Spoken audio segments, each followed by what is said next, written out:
Welcome students to my YouTube channel Shantai Tutorials.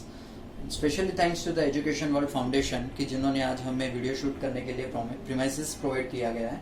Education world एक ऐसा institute है जो वर्ल्ड वाइड एजुकेशन के जो मैगजीन्स है वो पब्लिश करता है and I am really thankful to them कि उन्होंने हमें इतना बड़ा प्लेटफॉर्म दिया है वीडियो शूट करने के लिए। Now shall we begin with the important topics of economics. जैसे कि हमने लास्ट लेक्चर में ही डिस्कस किया था कि जब भी इम्पोर्टेंस ऑफ इकोनॉमिक्स का हम बात करते हैं तो सबसे पहले तीन ही लॉ हमें करने हैं, law of DMU, law of demand and law of supply. ये तीनों लॉ बहुत ही इंपॉर्टेंट है एग्जामिनेशन पॉइंट ऑफ व्यू के जरिए। अगर हम बात करते हैं तो ये तीन लॉ में से कोई भी एक लॉ विद एक्सेप्शंस एग्जाम में आएगा ही फॉर श्योर। ऐसा हमने लास्ट वीडियो में हमने जो डिस्कस किया था स्टेटमेंट लॉ ऑफ डीएमयू, और आज हम बाकी के जो लॉ है, law of demand and law of supply, वो हम डिस्कस करने जाने वाले हैं।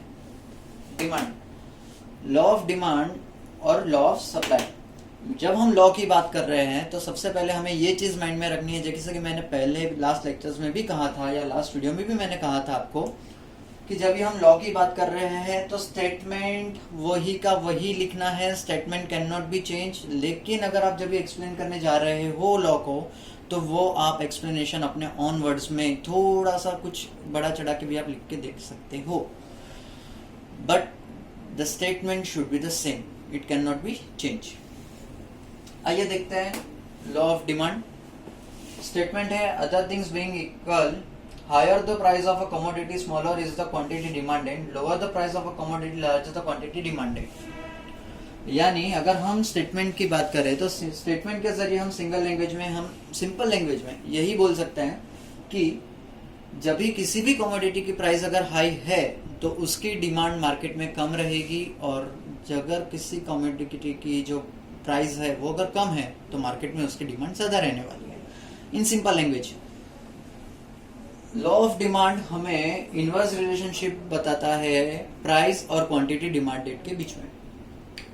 आइए हम देखते हैं डायग्राम के जरिए। पास एक प्रोडक्ट है, वो प्रोडक्ट जो है उसका जो time to time price change हुआ है, तो वो प्रोडक्ट का प्राइस चेंज होने की वजह से मार्केट में वो प्रोडक्ट की डिमांड पे क्या इफेक्ट हो रहा है, आइए हम डायग्राम के जरिए देख रहे हैं।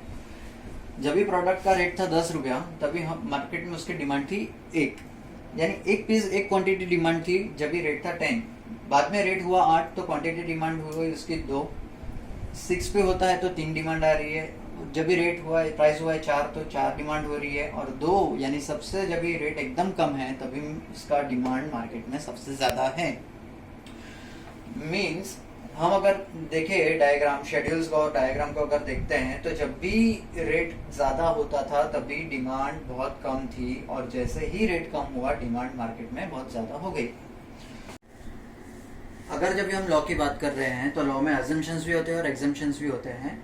As per the text book जो है, टेक्स्ट बुक के एक्सरसाइज है, उसके अंदर एक क्वेश्चन है कि explain the law of demand with the exceptions. तो उसके लिए हम डायरेक्टली मूव कर रहे हैं एक्सेप्शंस पे। एक्सेप्शंस क्या क्या होते हैं? एक्सेप्शंस यानी जो मैंने पहले लेक्चर में बता दिया था कि एक्सेप्शंस यानी वो पॉइंट्स होते हैं कि जहाँ पे लॉ अप्लाई नहीं होता है। तो ऐसे लॉ ऑफ डिमांड के लिए एक्सेप्शंस है गिवन पैराडॉक्स। गिवन पैराडॉक्स क्या होता है? गिवन पैराडॉक्स यानी लो क्वालिटी गुड्स, यानी ऐसे गुड्स की जिनका प्राइस कम होने के बावजूद भी उनकी डिमांड इंक्रीज नहीं होती है, ऐसे गुड्स को क्या कहते हैं? उसे बोलते हैं गिवन पैराडॉक्स। गिवन पैराडॉक्स में यानी गिफन एक पर्सन का नाम है जिन्होंने, यानी उनका पूरा नाम है रॉबर्ट गिफन। उन्होंने ये जो चीज था डिमांड का, वो उन्होंने ब्रेड के एग्जाम्पल के जरिए इंग्लैंड में उनको ये चीज समझ में आई थी कि उन्होंने देखा कि जब भी ब्रेड का पूरा पैकेट था, वो ब्रेड का रेट कम हुआ था, लेकिन फिर भी लोग ब्रेड ज्यादा प्रीफर नहीं कर रहे थे या ज्यादा कंज्यूम नहीं कर रहे थे। क्यों? क्योंकि उनकी रियल इनकम ज्यादा थी, तो वो ब्रेड से ज्यादा फिर मीट का परचेज है, मीट का कंज्यूम उन्होंने करना ज्यादा अच्छा समझा।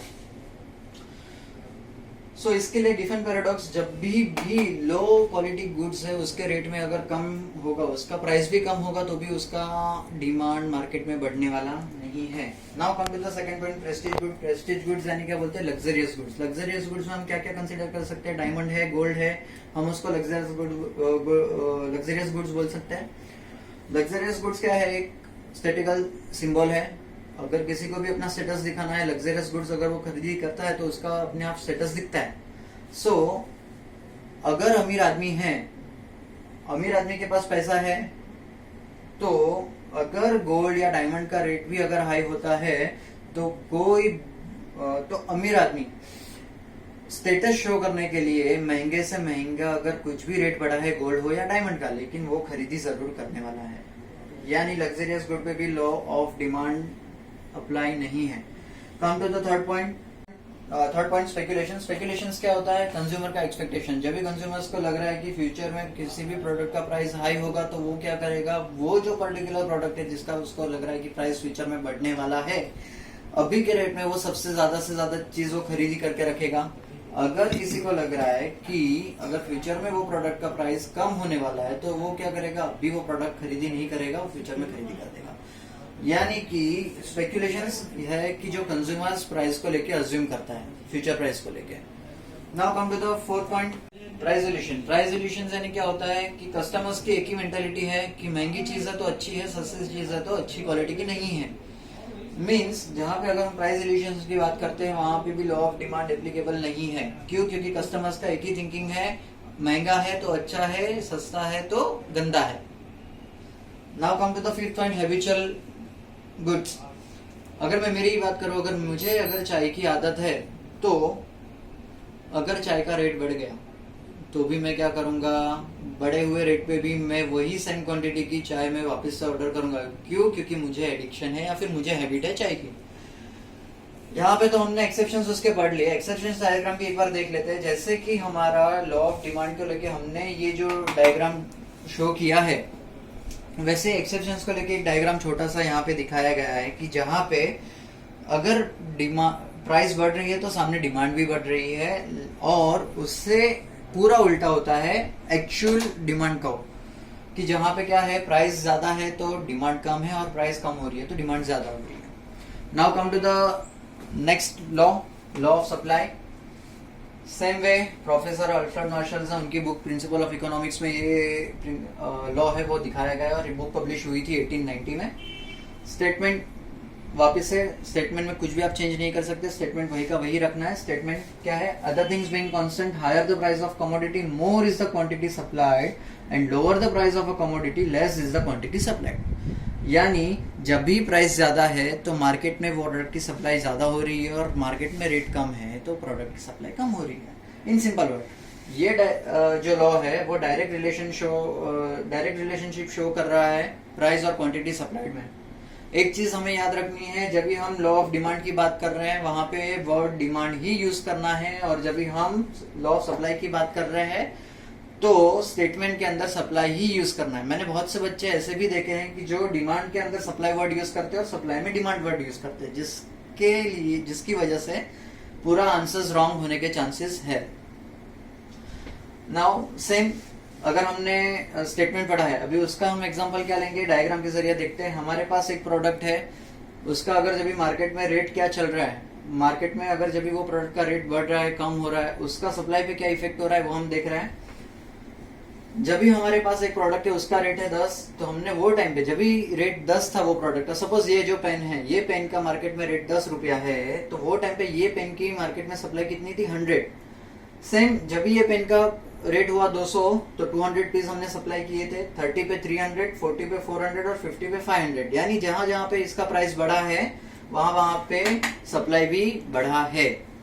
सो यही पूरा जो शेड्यूल है वो डायग्राम के जरिए हमें बताया गया है। सेम जब भी हम लॉ ऑफ सप्लाई की बात कर रहे हैं, तो जब भी हम लॉ की भी बात करते हैं तो अजम्पशंस और एक्सेप्शंस आते हैं, जैसे मैंने पहले भी बताया। तो सेम क्वेश्चंस है, explain the law of supply with the exemptions, तो हम एग्जम्पशंस पे डायरेक्ट मूव करते हैं। एग्जम्पशंस क्या है, फ्यूचर एक्सपेक्टेशन। फ्यूचर एक्सपेक्टेशंस यानी क्या होता है, ये यहाँ पे हम सप्लाई की बात करते हैं तो यहाँ पे हम कंसिडर करेंगे सेलर को, और डिमांड में हम कंसिडर करेंगे कंज्यूमर को। Demand is equal to consumer, supply is equal to seller. Future expectations क्या है, fluctuations of price. Fluctuations of price क्या है, अगर सेलर को कहीं पे ऐसा लग रहा है कि फ्यूचर में अगर प्राइस रेट बढ़ने वाला है तो वो क्या करेगा, अभी से अभी जो उसका स्टॉक है उसका सप्लाई मार्केट में बंद कर देगा, और बाकी के जो सेम प्रोडक्ट है उसका स्टॉक जमा करना चालू करेगा। क्यों? क्योंकि उसका मोटो है प्रॉफिट अर्न करना, तो जब भी रेट बढ़ने वाला है तभी वो अपने प्रोडक्ट्स को आगे सप्लाई कर देगा। हैंस अगर उसको लग रहा है कि फ्यूचर में अगर प्राइस कम होने वाला है उसके प्रोडक्ट का, जो भी कोई प्रोडक्ट उसके पास अवेलेबल है उसका रेट अगर कम हो रहा है, तो वो क्या करेगा, अभी जो उसके पास स्टॉक है उसमें से मैक्सिमम वो चीज का सप्लाई करने का ट्राई करेगा। सो ये केस के अंदर भी, यानी फ्यूचर्स एक्सपेक्टेशंस के अंदर भी लॉ ऑफ सप्लाई एप्लीकेबल नहीं है। एग्रीकल्चर गुड्स यानी हम सब जानते हैं कि हमारे इंडिया कंट्री के अंदर कोई भी सीजन अभी परफेक्टली नहीं है। बारिश कभी होती है, कभी ठंडी होती है, कभी गर्मी होती है, हम कुछ बोल नहीं सकते। तो उसको बोलते हैं अनफेवरेबल चेंज। यानी अगर अनफेवरेबल चेंज की वजह से अगर एग्रीकल्चर गुड्स के अंदर जो एग्रीकल्चर प्रोडक्ट्स है उसका अगर प्रॉपरली अगर प्रोडक्शन नहीं हो पा रहा है और वो पर्टिकुलर जो प्रोडक्ट है उसका अगर मार्केट में अगर प्राइस भी ज़्यादा है, तो चाहते हुए भी हम उसका सप्लाई नहीं बढ़ा सकते। क्यों? क्योंकि क्लाइमेटिकली हमें क्लाइमेट में चेंज होने की वजह से हमारे पास उतना सफिशिएंट स्टॉक या प्रोडक्शन नहीं है। तो एग्रीकल्चर गुड्स में भी हम बोल सकते हैं कि भाई supply law of supply applicable नहीं है। Now come to the perishable goods. Perishable goods यानी ऐसे गुड्स की जो जल्द से जल्द बिगड़ने के चांसेस होते हैं, जैसे कि वेजिटेबल्स और फ्रूट्स। सो अगर हम जब भी बात करते हैं फ्रूट्स और वेजिटेबल्स की, यानी अगर किसी एक सेलर के पास पूरा स्टॉक है फ्रूट्स और वेजिटेबल्स का और स्टॉक है और वो बिगड़ने के चांसेस है, तो जो सेलर है वो क्या करेगा कि भाई ना बिगड़े या उसको गुड्स में लॉस ना हो करके वो क्या करेगा, कम रेट में भी अपने जो फ्रूट्स और वेजिटेबल्स है वो बेचने के लिए रेडी हो जाएगा। सो उससे क्या है कि पेरिशेबल जो गुड्स है यानी जो बिगड़ने के चांसेस है, ऐसे गुड्स पे भी लॉ ऑफ सप्लाई एप्लीकेबल नहीं है। Now come to the fourth point, rare articles. Rare articles यानी क्या है, पेंटिंग्स ले सकते हैं, स्टेच्यूज वगैरह ले सकते हैं। अगर उसके रेट हाई हो रहे हैं तो भी उसकी डिमांड या फिर उसका सप्लाई बढ़ने वाला नहीं है, क्योंकि वो कहीं पे भी इंटर रिलेटेड नहीं कर रहा है ये चीज से। Come to the fifth point, urgent need of cash. यानी अगर किसी स्टोर कीपर हो, किसी सेलर हो जिसको अर्जेंटली पैसे की जरूरत है, तो वो क्या करेगा, कम रेट में भी अपना जो अवेलेबल स्टॉक है वो बेचने के लिए रेडी हो जाएगा। हेंस ये जो 5 पॉइंट्स है, future expectations, agriculture goods, perishable goods, rare articles और अर्जेंट नीड ऑफ कैश, ये पांचों मैटर के अंदर लॉ ऑफ सप्लाई एप्लीकेबल नहीं हो रहा है। I hope all of you guys कि आपको ये समझ में आया होगा। ओके स्टूडेंट्स, तो आपने जो आज पूरा हमने किया law of demand, law of supply दोनों भी पढ़े। अभी हम उसको एंड ऑफ द डे हम ये कर रहे हैं, सम अप कर रहे हैं कि हमने क्या क्या सीखा। जैसे कि डायग्राम हमने देखा है लॉ ऑफ डिमांड का और लॉ ऑफ सप्लाई का। इसमें क्या है, इनवर्स रिलेशनशिप डिमांड के लिए ऐसा है जहाँ पे इसका लॉ ऑफ डिमांड में किसी पर्टिकुलर प्रोडक्ट का प्राइस हाई है तो डिमांड कम है, और जब भी रेट कम हो रहा है तो डिमांड बढ़ रहा है। सेम ऑपोजिट वे पे क्या हो रहा है सप्लाई में, जब भी रेट कम था सप्लाई कम थी, और जब भी रेट ज्यादा था सप्लाई ज्यादा था। आप मेरे वर्ड्स को सुनिए, यहाँ पे मैं डिमांड वर्ड यूज कर रहा हूँ, यहाँ पे सप्लाई वर्ड यूज कर रहा हूँ। गलती से भी सप्लाई के अंदर आप डिमांड वर्ड यूज नहीं कर सकते, और डिमांड के अंदर सप्लाई के अंदर डिमांड वर्ड यूज आप नहीं कर सकते। सो जैसे कि हमने ये पूरा देखा, यहाँ पे आप अल्फाबेटिकली आप मार्क कर सकते हो। जैसे कि हमने लॉ ऑफ डिमांड के अंदर देखा है कि P stands for the price and D stands for the demand. Price बढ़ेगा डिमांड कम होगा, प्राइस कम होगा डिमांड बढ़ेगा। वैसे ही जब भी लॉ ऑफ सप्लाई की हम बात कर रहे हैं, P stands for the price and S stands for the supply. अगर प्राइस बढ़ा है सप्लाई बढ़ेगा, प्राइस कम हुआ सप्लाई कम होगा। सो ये हमारा एक छोटा सा समअप था कि जहाँ पे हमने आज देखा कि हमने आज पूरा क्या स्टडीज किया है।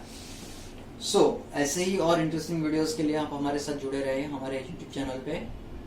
सो प्लीज उसे लाइक करें, सब्सक्राइब करें, शेयर करें और कमेंट करें। Thank you.